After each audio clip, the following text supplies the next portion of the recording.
সকাল সকাল মিঠুবাবুর ভীষণ জোর খিদে পেয়েছে। ছোলা দেবো, জল দেবো, তার জন্য ছোলার বাটি জলের বাটি বের করে নিয়েছি। একদম গেটের সামনে চলে এসেছে দেখতে যে খাবারটা কখন দেবো। আর আজকে না ঘুম থেকে উঠতে অনেকটাই লেট হয়ে গেছে, 7টা বেজে গেছে। উৎসার এক্সাম চলছে না, ঠিকভাবে ঘুমটাও হচ্ছে না রাত্রিবেলা।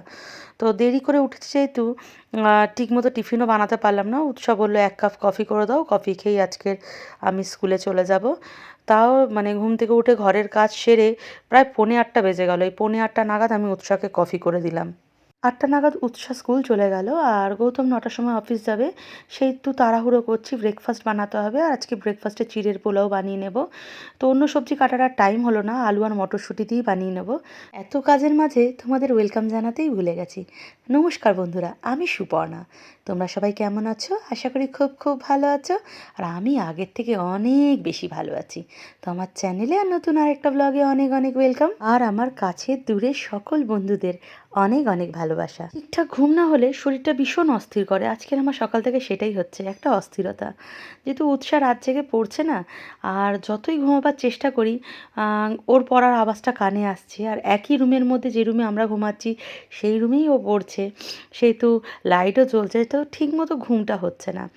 আর চিড়ে পোলাওতে বেশি কিছু দিইনি, শুকনো লঙ্কা, জিরে ফোড়ন দিয়ে পেঁয়াজ কাঁচা লঙ্কা দিয়ে এবার আলুটা তুলে দিলাম। ভালো করে নাড়াচাড়া করে এর মধ্যে দিয়ে দিলাম টমেটো কুচি আর দিয়ে দিলাম একটু মটরশুঁটি। আর নুন মিষ্টি তো স্বাদ মতো রয়েইছে। এরপর ভালো করে নেড়ে ছেড়ে তুলে দেবো চিড়েটা, বাস হয়ে যাবে। আর আমি একটু বাদাম দিলাম, একটুখানিই বাদাম ছিল, সেই বাদামটা দিয়ে দিলাম।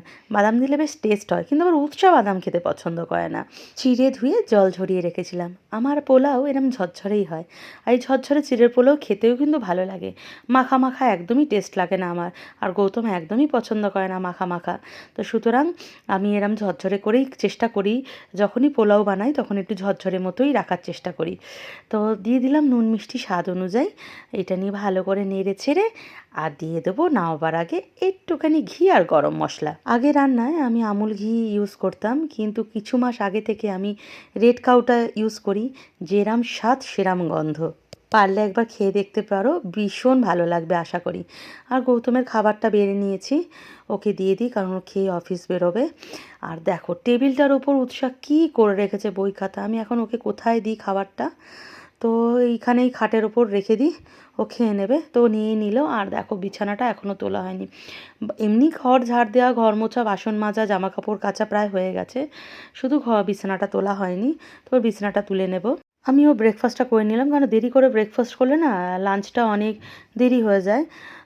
তো এমনিও মানে সকাল থেকে একটা শরীর বললাম, যেহেতু শরীরটা একটা গা ম্যাচম্যাচে ভাব, তো ইচ্ছা আছে খেয়ে দিয়ে একটুখানি শোবো, কারণ সকালে তো সমস্ত কাজ হয়ে গেছে, বাকি আছে শুধু রান্না করা। তো রান্নাটা যা একটা চটজলদি কিছু বানিয়ে নেব।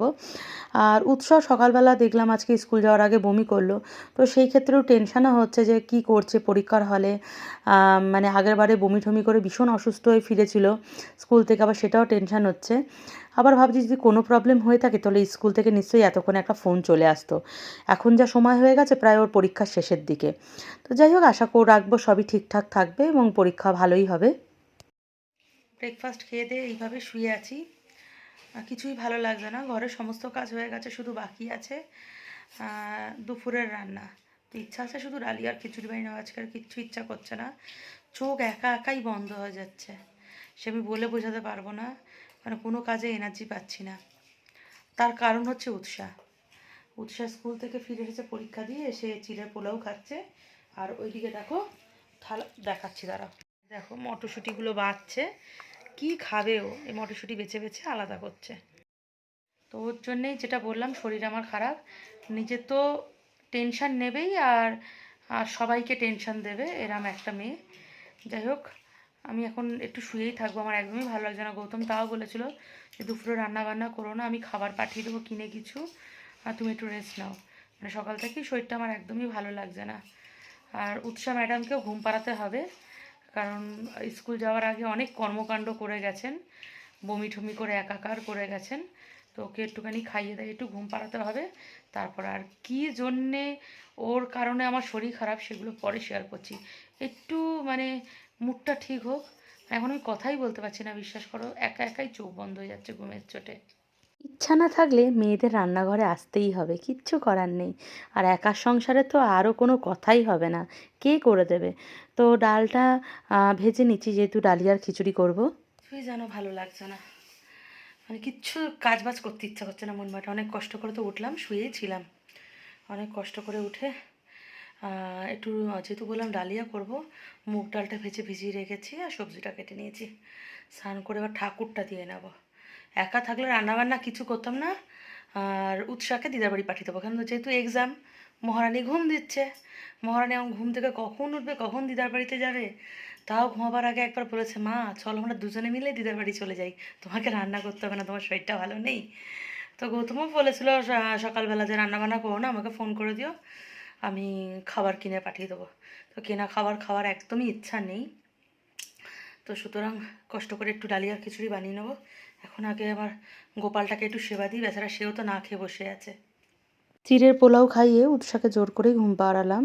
আগামীকাল ওর পরীক্ষা আছে, আর আজকের যদি ও না একটু ঘুমায় তাহলে ও ভীষণ অসুস্থ হয়ে পড়বে আর পরীক্ষা দেওয়ার মতো অবস্থায় থাকবে না। ঠাকুর দিয়ে রান্নাঘরে চলে এসেছি। স্নান করার আগেই ডাল ভেজে আমি ভিজিয়ে রেখে গেছিলাম, সবজিগুলো কেটে রেখে গেছিলাম, এখন ধুয়ে টুয়ে নিয়ে খিচুড়িটা বসিয়ে দেবো। সবজিগুলো প্রথমে ভেজে নিয়েছিলাম, তারপর কড়ায় শুকনো লঙ্কা, তেজপাতা, জিরে ফোড়ন দিয়ে আদা এবং টমেটো ভালো করে কষিয়ে নিয়ে সবজিগুলো তুলে দিয়েছি। আর এদিকে ভেজে নিয়েছি পাঁপড়। পাঁপড় না হলে খিচুড়িটা খাবো কী করে বলো? আর ডালিয়ার খিচুড়িটা প্রায় হয়ে এসেছে, বেশিক্ষণ লাগেও না ডালিয়ার খিচুড়ি করতে। আর ডালিয়ার খিচুড়ি খেতে আমি, গৌতম, মেয়ে তিনজনেই ভালোবাসি। খিচুড়ি মানে আমার কাছে ভীষণ প্রিয়। আর তাও আবার আগে দিয়ে দিয়েছি ঘি আর গরম মশলা। ঘি যে কোনো খিচুড়িতে স্বাদ এনে দেয়, তো ঘি দিয়ে দিয়েছি আর একদম মাখা মাখা করে নিয়েছি। আর খিচুড়ি গরম গরম খেতেই ভালো লাগে। তো আমার লাঞ্চটা আমি নিয়ে নিয়েছি, পাঁপড় আর খিচুড়ি, ডালিয়ার খিচুড়ি। উৎসাহ এখন খাবে না, আমি খেয়ে নিই। উৎসার জন্য ওয়েট করলাম, খিচুড়ি গরম গরম না খেলে ভালো লাগে না। তো বললো আমি এখন খাবো না, একটু ঘুমাতে দাও। কালও ওর এক্সাম আছে, কাল ইংলিশ ল্যাঙ্গুয়েজ আছে। এই 3 দিন, 3টে পরীক্ষার হয়ে গেছে, 3 দিনে হয়তো 5 ঘন্টার মতো, হয়তো 5 থেকে 6 ঘন্টা ঘুমিয়েছে 3 দিনে মাত্র। তো সেই ঘুমটা তো পোষাতে লাগবেই। ও মানে নেশাগ্রস্ত যেমন হয় না, সেরাম, মানে চোখ তাকাতেই পাচ্ছে না ও, এমন অবস্থা ওর। প্রথম দিন পরীক্ষা দিয়েছে, মাত্র রাতে 2 ঘন্টা ঘুমিয়েছে, সারাদিন আর ঘুম নেই।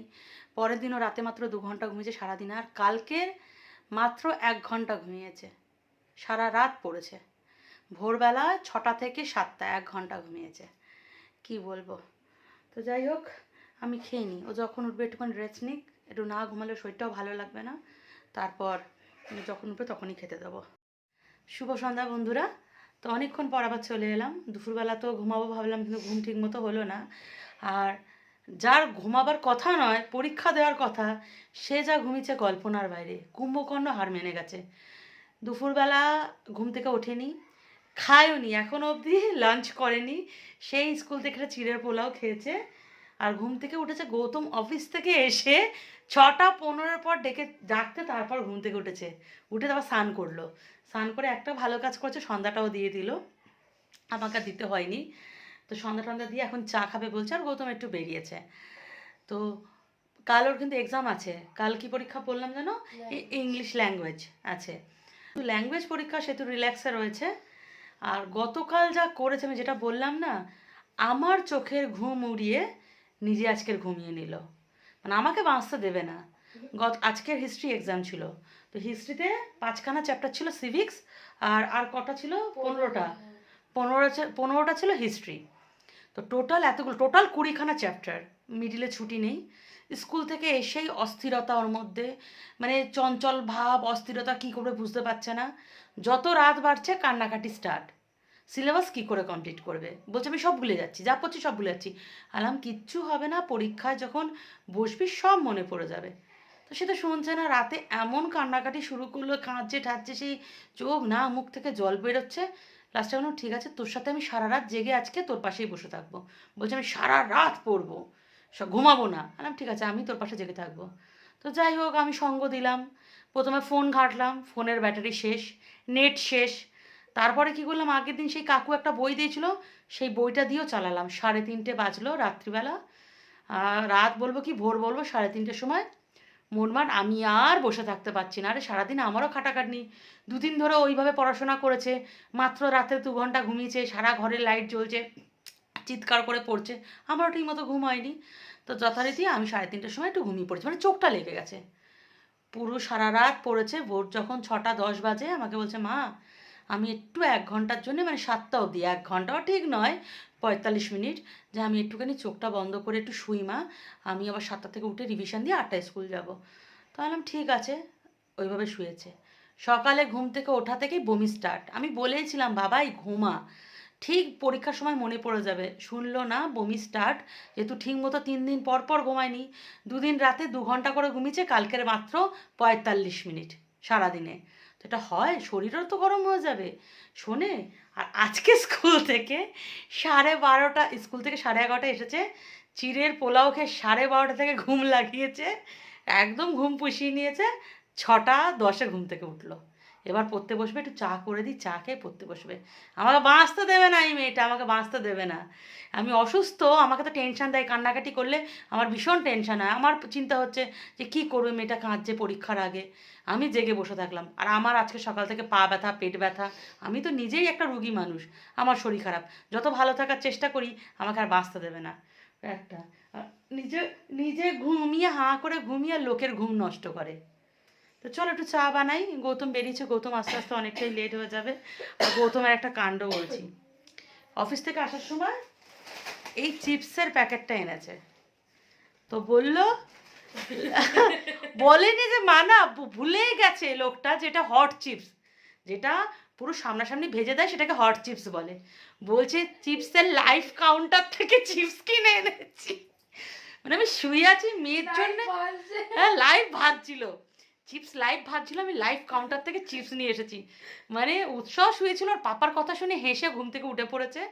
আর আমিও মানে একে রাগ উঠছিল উৎসাহের ওপর, আমি রাগ দেখাবো না, গৌতমের কথায় হাসবো। লাইভ কাউন্টারের থেকে চিপস, হ্যাঁ হট চিপস না, তারপরে যে এটা তো হট চিপস বলে, বলে আমি ভুলে গেছি। যাই হোক, লাইভ ভেজে দিচ্ছিল মানে লাইভ কাউন্টার। কি বলবে, যেমন বাবা তেমনি মেয়ে। তো মা মেয়ে দুজনের জন্য চা নিয়ে নিয়েছি, সাথে বিস্কিট। এটা তো কালো কালো লাগছে কেন? আর আচ্ছা, আর এখানে সেই লাইফ কাউন্টারের চিপস নিয়ে নিয়েছি। কেমন লাগছে লাইফ কাউন্টারের চিপস খেয়ে? আলাদা টেস্ট না? লাইফ লাগছে, জীবন হয়ে যাচ্ছে না? হ্যাঁ জীবন্ত হয়ে উঠছিস। এ দেখো কি করলো, অ্যাক্সিডেন্টে আমার চায়ের মধ্যে চিপস ঢেলে দিল। বাবাই ছেড়ে দে, ওটা তোকে খাওয়াবো দেখ। লাইফ কাউন্টারের চিপস খেয়ে কিন্তু আমাদের খাওয়া শেষ হয়নি। গৌতমবাবু একটু বেরিয়েছিলেন, নিয়ে এসেছে এখানে, দেখাতে পাচ্ছি না, কালো কালো লাগছে গো, নতুন আলুর দম। ও যেখানে গেছিলো সেখানে নাকি বিক্রি হচ্ছিল। স্কুল লাইফে না কি খেতাম এই আলুর দম, বিক্রি হতো ওই টক জল ছড়িয়ে, খেয়ে বলতে পারবো কেমন। আর নিয়ে এসেছে রোল, সেটাও আমার আর উৎসার জন্য এনেছে, ওর জন্য আনিনি। আমি যেটা আগেও বলেছি, ওর জন্য যখন কিছু কিনতে যায় তখনই ওর টাকা শেষ হয়ে যায়, তাই আমার আর মেয়ের জন্যই এনেছে। খা খা, তোর জন্যই এনেছে। আর রোল দেখিয়ে উৎসার গলা থেকে গান, ফুরফুরিয়ে গান বেরোচ্ছে, তাই তো? কি ভালো হয়েছে আজকে টিফিনটা। একটু এই ধরনের বিকালের টিফিন হলে উৎসাহ খুব খুশি হয়। মোমো, চাউমিন, মোগলাই, রোল, আর এই টুনা টুনা হবে, তারপর আমার মতো পুরো ফাঙ্গাসের মতো চারিদিকে ছড়িয়ে যাবে, তখন ডাইটিং করবে। খেয়ে নে, কিছু তো খায়নি সেই দুপুরবেলা না, সেই 12টার আগে, 11:30টায় খেয়েছে। এটা কাগজটা কাটো না। গৌতমবাবু এখন আলুর দম টেস্ট করছে, এই শাল পাতায় করে দিয়েছে। আহা, 10 টাকা খেয়ে নিয়েছো? খেয়ে দে হাঁটতে বেরিয়েছি। মানে গতকাল থেকে 2 দিন হলো একটু বিকালে করে ইভিনিং ওয়াক করছি, আবার আগের মতো একটা ডেইলি রুটিনে একটু ইভিনিং ওয়াকটাকে অ্যাড করলাম। সকালবেলা তো একটু যোগা প্রাণায়াম করে নিচ্ছি। তো গৌতমবাবু আগে আগে যাচ্ছে, আর গতকাল হাঁটতে গিয়ে আমার পায়ে একটু লেগেছে, তার ফলে আমি জোরে হাঁটতে পারছি না, আমি গৌতমবাবুকে ফলো করে করে হাঁটছি। রাতের ডিনার আমাদের কমপ্লিট হয়ে গেছে। ডিনারে তো কিছুই বানানো হয়নি, ডালিয়ার খিচুড়ি অনেকটাই ছিল, উৎসাহ আর গৌতম ভাগ করে খেলো, আর আমি ডিম ভাজা খেলাম। যেহেতু রোল খেয়েছিলাম, আলুর দম খেয়েছিলাম, তো আমি একটা ডিম ভাজা, একটা না দুটো ডিম আজকের ভাজা খেয়েছি একসাথে। আর এখন উৎসাহ খেয়ে দিয়ে বসেছে, এবার পড়তে বসবো। এখানে বই খাতা রেডি, আর এখানে চশমাটা ঘষে মেজে নিচ্ছে, কারণ রাত জেগে আবার পড়া শুরু করতে হবে, তাই ঘষে মেজে নিচ্ছে। আজকের আর রাত জাগাজাগির কোনো সিন নেই, আমি ঘুমিয়ে পড়বো। আজকের ও জেগে থাক। আমিও জাগবো না, কে জাগবে? ও আজকে জাগবে না, ও আজকে ঘুমিয়ে পড়বে। আমার আবার পরের সপ্তাহ জাগবো। কবে জাগবি? পরের সপ্তাহ ম্যাথস, হিন্দি, কমার্স। আচ্ছা, পরের সপ্তাহে ম্যাথ, হিন্দি, কমার্সের জন্যে 3 দিন আবার সেই রাত্রি জাগরণ হবে। তো তখন জাগবে ম্যাডাম, এই কদিন আমাকে রেহাই দিয়েছেন। আর আজকে জাগলেও আমি ঘুমিয়ে পড়তাম, আমার আর ভালো লাগছে না, তুমি এবার আমি ঘুম দেবো। ও আমাকে বলছে তুমি এবার থেকে ঘুমিয়ে পড়ো। ও তোমাকে কে যে ও চ্যালেঞ্জ নিতে বলেছিল? চোখে তুমি ও- ওপেন চ্যালেঞ্জ নিয়েছিলে কালকে। ও চোখ থেকে অশ্রু ওর ঝরবে, ও দুঃখ বেদনায় কেঁদে পাগল হয়ে যাবে, নাক ফোপাবে, চোখ দিয়ে জল বের করবে, আর আমি শুয়ে পড়বো। আর কি বলবো, দেখতে থাকো আমার দিকে, যেন কোনোদিন দেখেনি। তো যাই হোক, আজকের ব্লগটা এইটুকুই থাকলো। তোমরা সবাই ভালো থেকো, সুস্থ থেকো, আর খুব তাড়াতাড়ি আর একটা নতুন ব্লগ নিয়ে চলে আসছি। তো আজকের জন্য এইটুকুই। চলো বাই, গুড নাইট।